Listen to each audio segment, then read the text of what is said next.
मध्यकालीन इतिहास में जो है हम क्या कर रहे हैं, नोमाड्स, ट्राइब्स एंड सेटल्ड कम्युनिटीज। तो इसमें जो है अब हम कौन किसके बारे में बात करेंगे, तो गौंड के बारे में बात करते हैं। तो गौंड कौन थे, तो गौंड जो है ये मध्य भारत में रहते हैं, ठीक है ना। अब जो हम बात करें तो ये कहाँ पे रहते हैं, मिडिल इंडिया, ठीक है, मिडिल इंडिया में रहते हैं। और ये जो है ये पश्चिमी उड़ीसा में कहाँ पे रहते हैं, ये अगर हम बात करें तो कहाँ पे रहते हैं, उड़ीसा, तो पश्चिमी उड़ीसा में, ठीक है, उड़ीसा में रहते हैं ये। उसके बाद बात करें तो ये जो है पूर्वी महाराष्ट्र में, तो महाराष्ट्र में रहते हैं, महाराष्ट्र। उसके बाद बात करें तो ये छत्तीसगढ़ और मध्य प्रदेश, ठीक है, तो छत्तीसगढ़,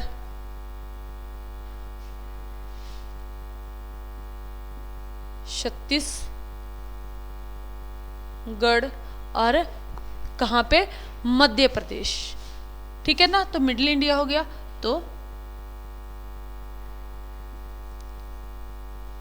मध्य प्रदेश, ठीक है।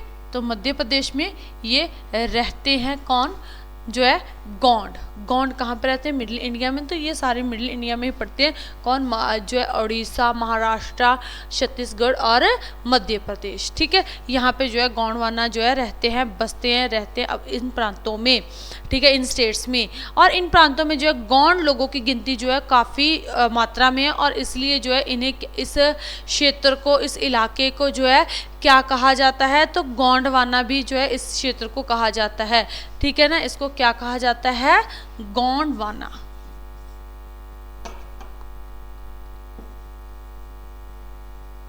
गोंडवाना भी कहा जाता है इस क्षेत्र को सारे को, कि गोंडवाना जहाँ पे जो है कौन सी जो है लोगों की ज़्यादा गिनती पाई जाती है, तो गौंड जो है लोग हैं उनकी गिनती ज़्यादा पाई जाती है, इसलिए जो है इसे गोंडवाना भी कहा जाता है इस क्षेत्र को। 15वीं सदी से लेकर हम बात करें तो 18वीं सदी के तक जो है ये जो कबीला था बहुत खुशहाल था, ठीक है, 15वीं सदी से 18वीं सदी तक, ठीक है, सेंचुरी,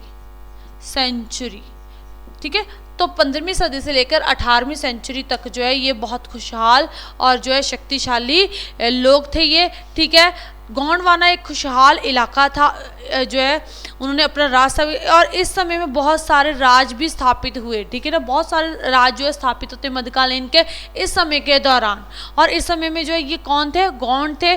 गोंडवाना ने जो है अपना राज स्थापित किया, और इनमें से जो है इनकी एक रानी थी, रानी दुर्गावती, ठीक है ना। गौंड की एक जो है रानी थी, कौन सी, रानी दुर्गावती।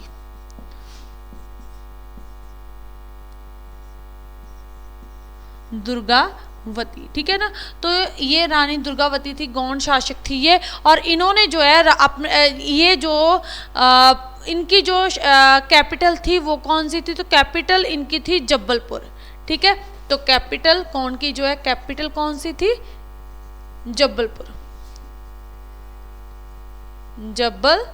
इनकी कैपिटल थी। और दुर्गावती जो रानी थी, यानी कि गौंड जो थे इनका राज जो है 5 जो स्वतंत्र राज्यों से में से एक इनका स्वतंत्र राज्य था, यानी कि वहाँ पे जो है 5 राज्य थे और वो 5 स्वतंत्र थे, उनमें से एक कौन थे, गौंड थे, जो स्वतंत्र थे। और इनकी जो है रानी थी तो मुगल बादशाह थे, ठीक है ना। मुगल बादशाह अकबर ने जो है अपनी अधीनता स्वीकार करने के लिए रानी दुर्गावती को बोला, लेकिन जो है उन्होंने इनकार कर दिया कि जो है हम जो है किसी की भी अधीनता स्वीकार नहीं करेंगे, ठीक है।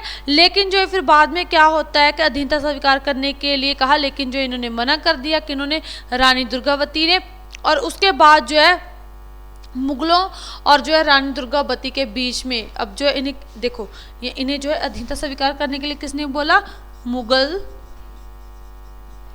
बादशाह कौन थे, अकबर, ठीक है, अकबर।